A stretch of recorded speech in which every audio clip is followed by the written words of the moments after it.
Saya ini menyampaikan macam ini hanya retorikanya saja, bukan saya marah. Apa kata jamaah? Nampaknya kesal Pak Ustaz. Bukan kesal, saya ini menyampaikan saja. Karena rupanya zakat mal ke kampung, zakat fitrah ke kampung, kurban ke kampung, akikah anak pun di kampung juga. Saya jangankan orang berakikah anak di kampung, datang ibu-ibu menelpon, Assalamualaikum. Waalaikumsalam. Ustaz Ede, ya, saya ni nak mengakikahkan anak. Kalau dibuat acara-acara Pak Ustaz, banyak duitnya, banyak modalnya. Bagaimana kalau kami sembelih saja kambing 2 ekor, lalu kami masak, habis kami masak kami antarkan ke panti. Saya diam aja. Kenapa Ustaz diam? Sudah selesai saya bilang. Udah Pak Ustaz. Bagaimana perlu Pak Ustaz? Bagus. Itu aja Pak Ustaz. Ya. Betul tu Pak Ustaz. Kalau engkau tanya itu betul apa tidak, saya tanya 2 hal. Adakah engkau sisihkan tu adik kandungmu? Adakah engkau sisihkan tu kakak kandungmu? Ada paman kandungmu sakit, adakah engkau sisihkan untuk dia?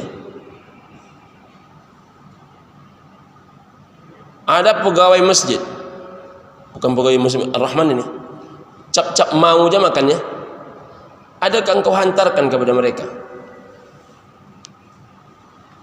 Terdiam dia.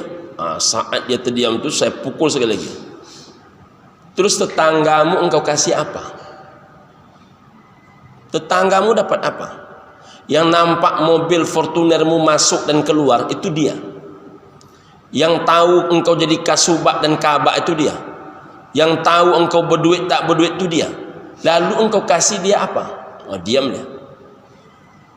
Jadi kadang-kadang tetangga tu ujung-ujungnya dapatnya 2. 3. Satu, susah. Kalau kita pesta dia susah. Kalau kita mati dia susah. Kalau kita sakit dia susah. Paling tidak ibu dan bapak rahimakumullah, kalau kita mati antar mengantar dia, urusan kain kafan dia, urusan memandi-mandikan dia. Yang kedua, yang dia dapat tu apa dari kita? Menelan air ludah. Jadi kalau semua nak diantarkan ke kampung, jadi tetangga dapat apa? Air ludah.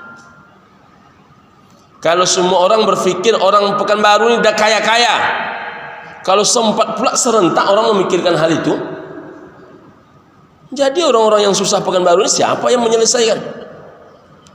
Pas pula saat itu ada orang kaya di wilayah Gunung Raya ini, Gunung Raya nama Pak Ketua.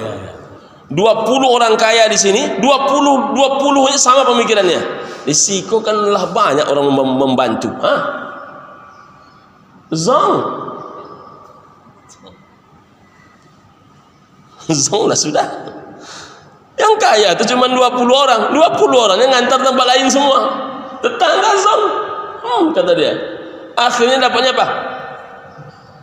Itu dah dapatnya. Yang ketiga dapat apa? Carito. Carito itu macam mana? Sampai dia di sini, kami di kampung kurban kabau. Gadang kabaunya kata dia. Tapi carito, tak nampak ada kabau gadang itu dah.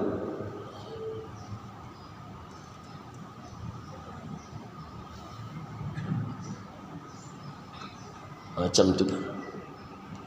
Saya tak tahu apa yang bapak ibu fikirkan, tapi saya hanya mengingatkan saja. Kalau ibu dan bapak bertanya, jadi tidak sah Pak Ustaz? Sah, selagi dibayarkan sah, tapi jangan ada hak yang hilang. Maka buatlah persentase. Kalau nak memberikan zakat mal juga ke tempat yang lain, 70%. Utamakan orang dekat. Dekat itu 2 macam. Dekat kena darah, qarib qarabat. Dekat kena rumah, tetangga. Itulah orang dekat kita. Makanya kata Nabi, ibumu, ayahmu, fa'adanaka, orang dekat denganmu. Fa'adanaka, summa adanaka.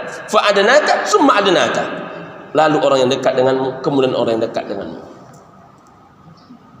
Nah, ibu dan bapak, itulah tentang kaji kita sebelumnya. Entah mengaji, entah marah-marah, entah apa, pokoknya itulah. Kita lanjutkan.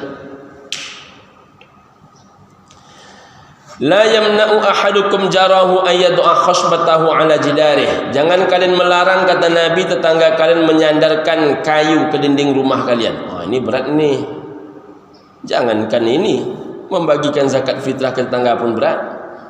Ini tidak boleh kalian, kata Nabi, melarang tetangga kalian bila menyandarkan kayu, menyandarkan papan ke dinding rumah kalian. Ini agak panjang kisahnya, agak panjang, maksudnya itu tidak mudah mengamalkannya. Tapi kalau bapak ibu yang bisa mengamalkannya, ini bisa juga diartikan macam orang nak menitipkan dulu bahan bangunannya, karena apa namanya nih, apa nama itu Pak Ketua yang di depan rumah yang dikasih atap-atap itu, kanopi dia belum siap, maka dititipkannya lah semen 10 sak di bawah kanopi Pak Ketua. Nah, itu contoh yang lain. Dititipkannya barangnya ke kita, nyaman kita menengok, sebetulnya tak nyaman, tapi nilai persaudaraan mengalahkan ketidaknyamanan. Ditaruhnya pasir, ibu sebelah rumah saya menelpon, Pak Ustadz, saya numpang pasir karena mobil beliau alhamdulillah banyak. Saya nitip pasir dan kerikil di depan pas depan rumah Pak Ustadz. Saya bilang tak ada masalah. Elok mata memandang. Kalau dikaji elok mata memandang, tentu tak elok. Tapi persaudaraan kita dengan dia itu mengalahkan ketidakelokan itu. Kenapalah artinya pasir dia taruh sementara, cuman habis itu bersih dibuatnya. Tapi apapun yang susah di rumah kita, ada acara-acara syukuran di rumah kita, Pak Ustadz, ndak usah pasang-pasang tenda, di sini saja tamu Pak Ustadz sebagian. Kan sejuk hati mendengar tuh. Di kampung Pak, mohon maaf, saya main perintah. Kalau lu di kampung 1, 2, 3, 4, 5 rumah, bahkan 6 rumah itu saya bilang, kalau ada di kampung itu pesta, itu hanya adik-adik yang nak masang-masang pesta, masang-masang tenda. Saya bilang, jangan pasang-pasang tenda lagi, tamu nanti arahkan ke rumah etek tu, ke rumah pak tu, ke rumah etek tu, ke rumah pak tu. Mana pasang karpet semua, pasangnya karpet semua, tak ada cerita. Main perintahnya, pasang karpet. Berserak piring itu tak diangkat dia. Begitulah pentingnya kita menjaga hubungan dengan tetangga ni. Cobalah bayangkan bapak-bapak yang rumahnya berdekat-dekat. Kalau rumah tu 3 Pak, kalau bapak pandai menjaganya, maka dia akan bilang, tak usahlah pasang-pasang tenda, pergi menutup-nutup jalan. Kalaupun dipasang tenda cukup depan rumah bapak. Nanti kalau tamu penuh, rumah ni terbuka, kata dia. Kalau macam itu cakap dia. Saya punya tetangga macam itu Pak. Enggak usahlah pasang-pasang tenda Pak Ustadz. Di sini saya tamu Pak Ustadz sebagian, di rumah Pak Ustadz sebagian, rumah saya sebagian. Apa takkan sejuk hati dibuatnya? Ini berkelahi kita hanya gara-gara masalah orang naruh pasir. La ilaha illallah, tipisnya pergaulan di dunia persilatan. Jadi Nabi malah melarang, jangan kalian melarang tetangga itu bila menyandarkan papan. Papan kan lebih berat, kayu kan lebih berat ke dinding rumah kalian. Nah, hakul jar, hak tetangga itu kata Nabi 8. 1, ibu dan bapak rahimakumullah, in maridu'utahu, jika engkau dengarkan tetanggamu sakit, jenguk. Jadi kalau ibu dan bapak mendengarkan tetangga itu sakit, jenguk. Ibu-ibu, saya sering mendengarkan ibu-ibu majelis taklim di masjid.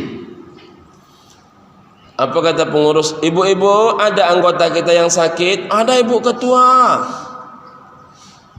Ya macam mana kabarnya?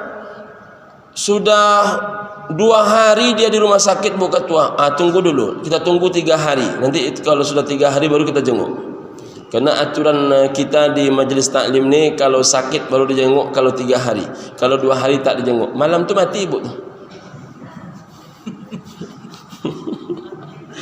Malam mati ibu tu. Nak berbuat baik saja banyak betul rem-remnya. Banyak betul rem-remnya.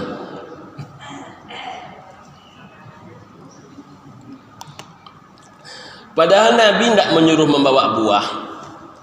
Nabi tak menyuruh bawa duit. Nabi hanya nyuruh apa? Jenguk. Jenguk tu kan tak payah. Kalau bahasa kasarnya silau. Silau lah. Lacono apa teh? Lacono apa mak? Lacono apa Pak Haji? Itu sudah tawar sakit dia itu. Iko kawan lemeng gegek di rumah sakit tu. Lemeng gegek di rumah sakit tu. Kata kawan tu, dah berwasiat dia kepada anak, ndak akan lama kau lai, ndak akan lama kau lai. Apa kata ibu tu di masjid? Awak tunggu 3 hari dulu. Mati Pak tu malam. Tak jadi dijenguk.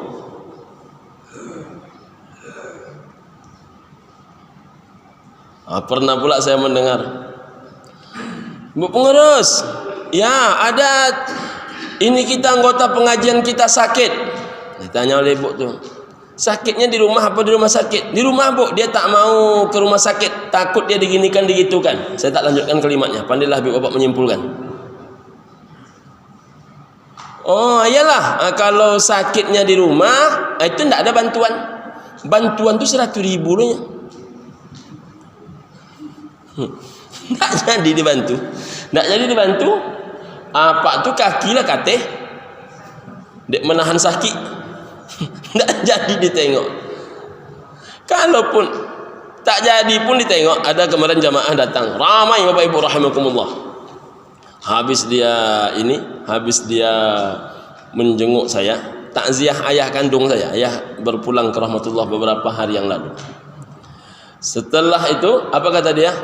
Pas keluar, sampaikanlah sama Ustaz. Sampaikanlah sama Ustaz. Kata yang satu, awak telepon ni baik kau. Apa nih kata saya kan? Akhirnya pengurus yang lain tetap mendesak. Pak Ustaz, mohon maaf, kami nak pakai amplop. Kami nak pakai amplop. Saya bilang, kalian datang ni saja dah sejuk hati saya.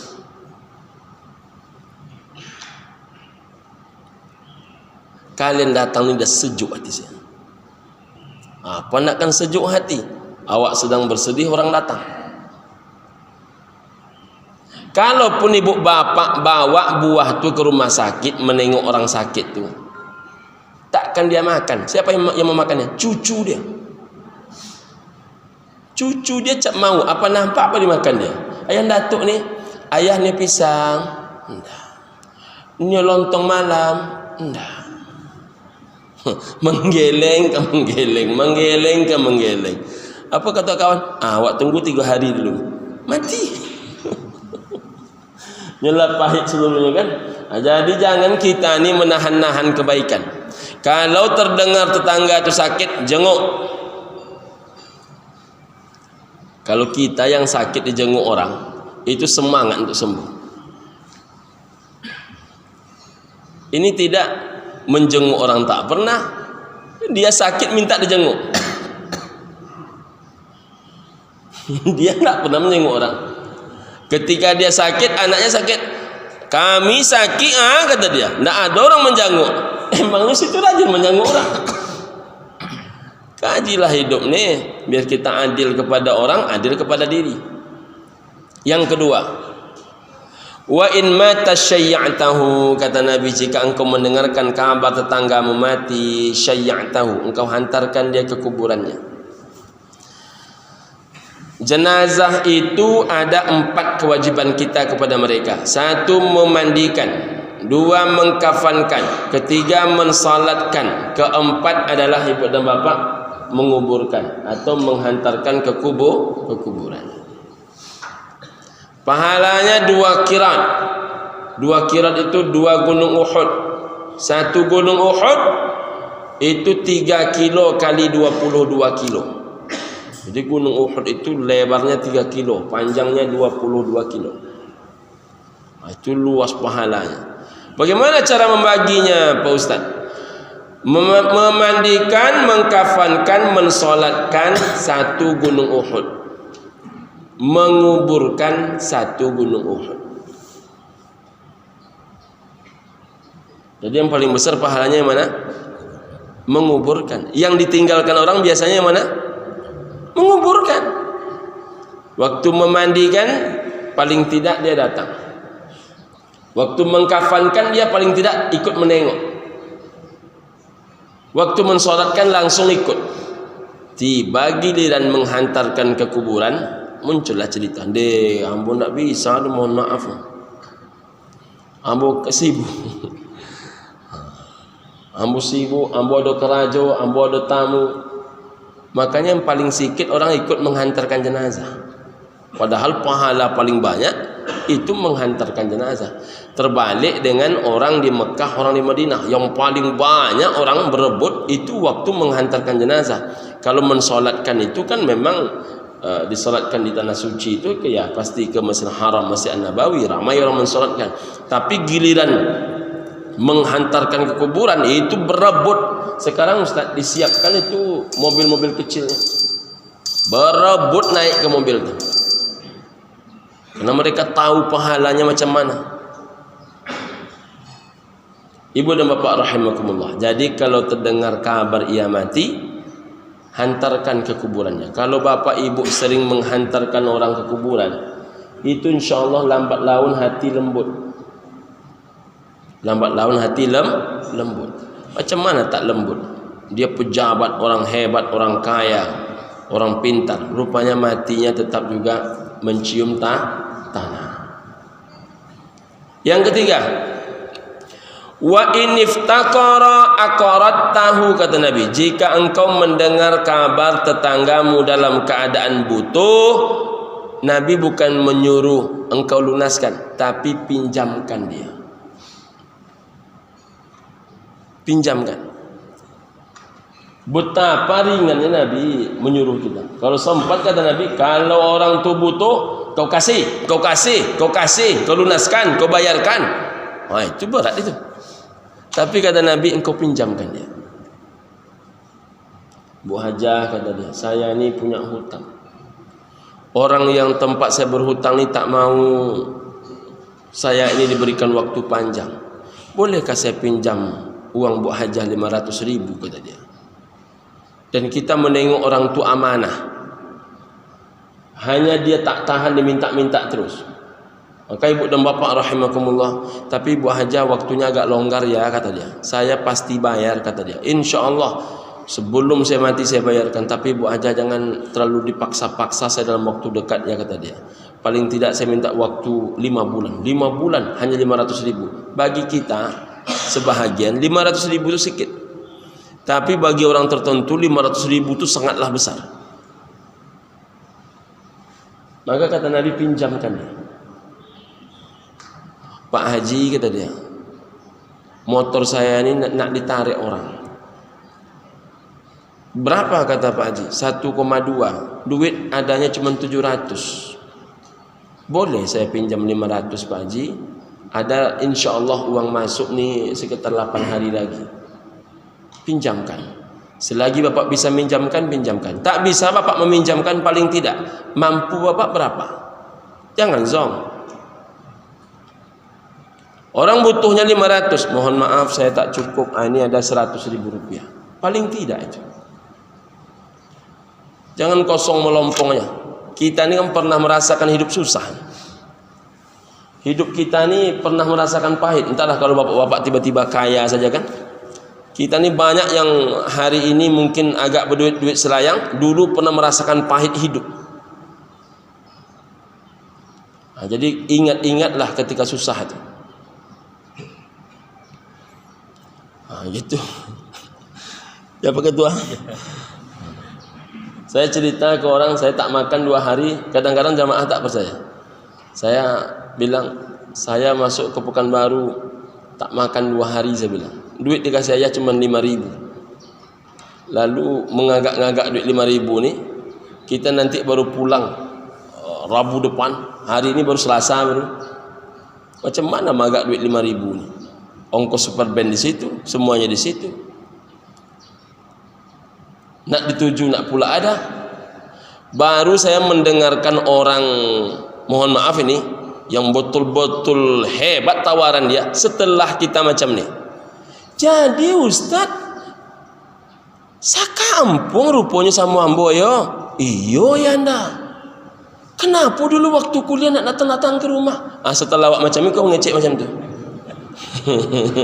Coba dulu. Makanya ada ibu-ibu di Jalan Arengka itu, ibu dan bapak rahimakumullah, Saya orang kampung Pulau namanya. Ibu ni kampungnya Kampung Godang, sekampungnya Pak Muhammad Nur, Pak M Nur. Pak M Nur, sekampung Pak M Nur dia. Kalau ibu tu ngundang saya saya pontang-panting hadir. Mengapa demikian? Beliaulah dulu yang bilang-bilang ke kami-kami di masjid tu. Saya cuma numpang di masjid tu karena pegawainya sudah ada 2 orang. Tapi ibu tu penyayang. Diundangnya pegawai masjid tu makan ke rumah dia. Tapi apa kata dia? Yang kawan kalian berdua juga, maksudnya saya satu. Bawa sini kata dia. Bawa sini. Kita kan malu juga makan-makan numpang ke rumah orang. Tapi macam manalah, duit tak ada. Duit tak ada, awak kuliah. Ayah payah.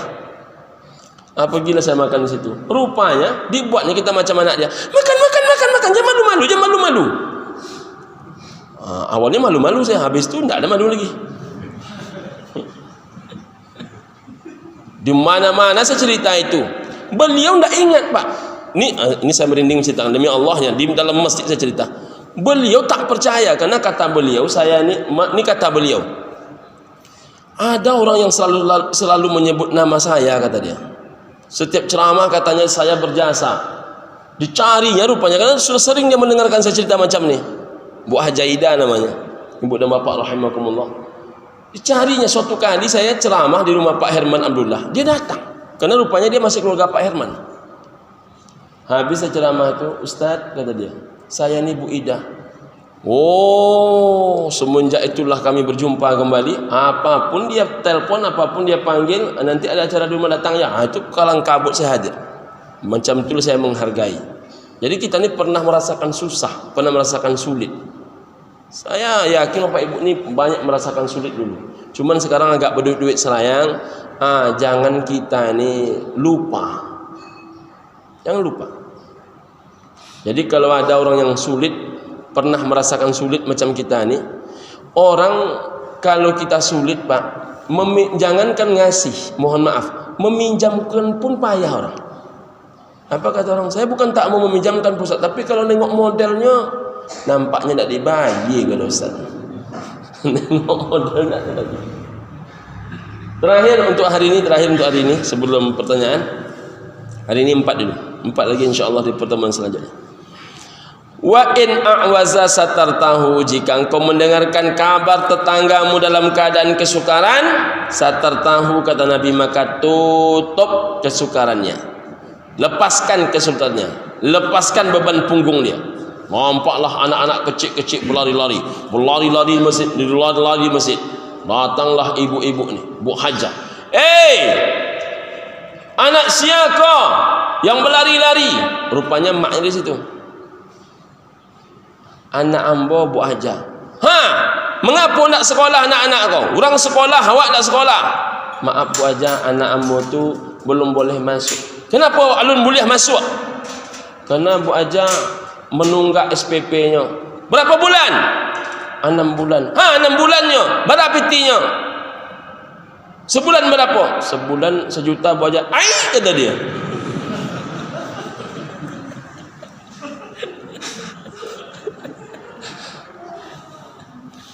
Itulah. Awak kira akan diselesaikan dia. Kata dia. Mendengarkan 1 juta sebulan itu tentu 6 juta pula duitnya. Jadi kata Nabi, engkau tutupi kesukaran dia, engkau tutupi kesulitan dia. Panggil dia. Kalau bapak-bapak, ibu-ibu tidak sanggup di sisi uang, di sisi pergaulan. Jadi Pak Haji kata dia, saya ni anak 1 juta sebulan, duit tak ada. Mau tak saya masukkan ke pondok kawan saya? Itu juga bahagian melepaskan kesulitan orang. Mau tak saya masukkan ke pondok teman saya? Di pondok teman saya itu bayar SPP-nya berapa mampu? Berapa mampu bayar? Tak mampu tak bayar. Akan lepas kesulitan orang. Ini tidak kadang-kadang dilepas-lepasnya kalimat ke orang. Berani beranak, berani menanggung risikonya. Pola kasih itu payahnya. Duit kau kan tak sama. Dia kalau dapat kaya nak kaya dia tu. Dia kalau dapat lapang nak lapang dia tu. Tapi macam manalah hidup ni kan Ada orang kadang-kadang ibu dan bapa rahimakumullah berangkat pagi pulang malam, dapatnya ya cukup-cukup makan. Ada orang teken. Mobil mewah, rumah besar, duit banyak. Ada orang mencari duit tidak seberapa, datangnya banyak.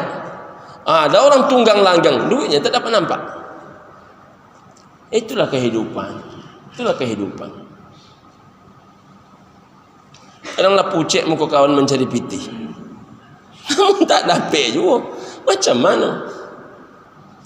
Yang tak tahan itu dia payah, tapi orang tak yakin dia payah. Kalau tengok wajahnya, penampilannya, Pak Ustaz, tak mungkin dia tak berpiti. Bapak Ibu, banyak orang tampangnya meyakinkan, piti tak ada. Banyak orang tampang nak mati, piti banyak. Jadi tampang ini tidak ada mempengaruhi. Jadi kalau mau nolong sajalah. Jangan tengok pula. Dibandingkan kalau nengok tampangnya Pak Ustaz, tidak mungkin tidak berpiti. Kalau mau tolong sajalah. Itulah Bapak Ibu. Entah ceramah, entah curhat namanya, entah cerita-cerita. Pokoknya itulah adanya. Baru di poin 4 di hadis ini. Ada pertanyaan ni buat dan Bapak? Silakan Pak Haji.